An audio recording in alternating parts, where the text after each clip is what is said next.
Hello, welcome to this course called Programming Data Structures and Algorithms.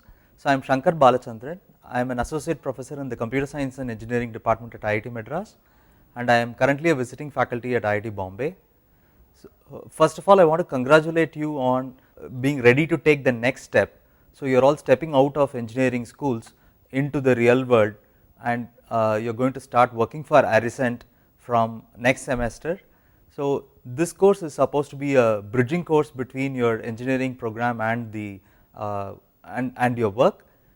So, in this course, be it you a novice to programming or an experienced programmer, you will see that this course has material to cover both the extremes. So, this course assumes that you have no programming background, but even if you have programming experience, you will see that the material that is covered will essentially strengthen the knowledge that you already have.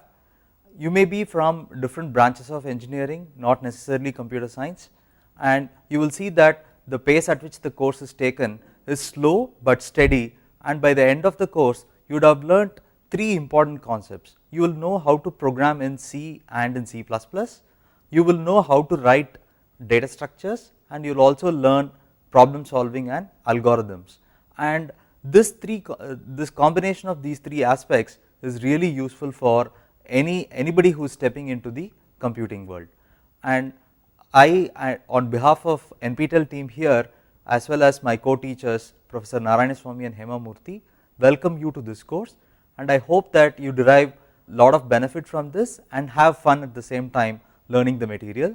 So, the course is structured in a rigorous manner. It is there for 10 weeks, but you will have programming assignments and quizzes given to you every week. So, this may be different from the way you have been doing your programming assignments so far. So, I hope that you can get to task really quickly and be able to participate in the forums and have discussions and so on, and have a very healthy participation in the whole course.